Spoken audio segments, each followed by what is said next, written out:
ils n'ont même pas de matière grise pour réfléchir, là. Comme ils ne savent pas mener un débat et que leur seul objectif et leur seule entrée en Côte d'Ivoire a été faite par les âmes, là.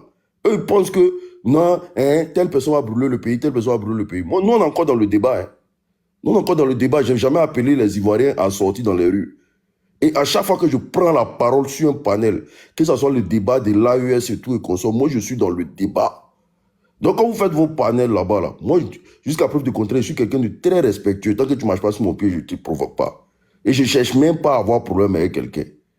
Mais, tant que je vais voir une petite faille en Côte d'Ivoire et que l'argent du contribuable ivoirien peut servir à ça, je vais dénoncer, je vais parler, je vais dire ce que je pense.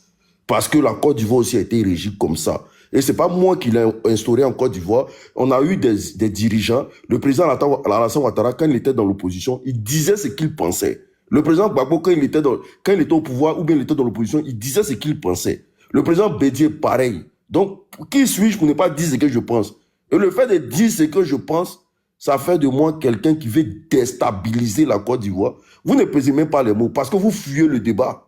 Comme vous êtes à court d'idées et qu'aujourd'hui, là, comme je l'ai dit, c'est la peur qui fait ça. Donc, du coup, le manque de confiance s'installe et la bergerie, elle enflamme, au fait. Sinon, franchement, comment on peut regarder l'unique dire que non, il organise à déstabiliser la Côte d'Ivoire? Que ça, là, c'est des mentalités pour déstabiliser la Côte d'Ivoire. Non, si vous êtes fragile, on va vous allumer copieusement. Soit vous venez au débat, on débat tranquillement, et puis on avance. Moi, je ne défends pas Zasso, hein.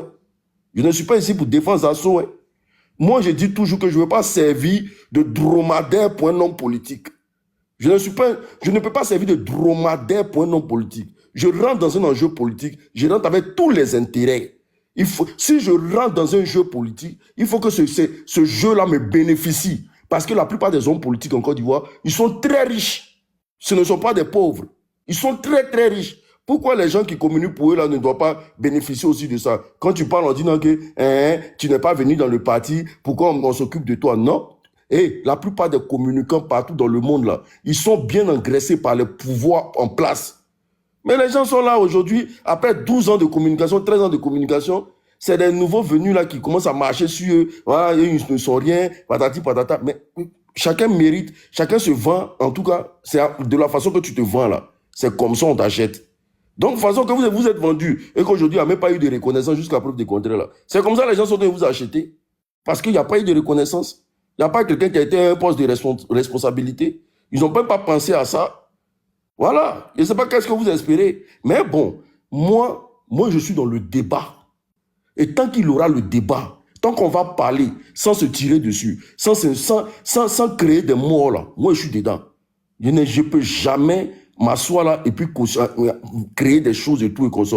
Donc, quand vous menez vos débats de grains là, où vous, tout est coup d'état là, enlevez le nez dedans. Je vous demande pardon. Je ne suis même pas à ce niveau là. Merci beaucoup. Beaucoup, merci. On continue. Boss, vas-y.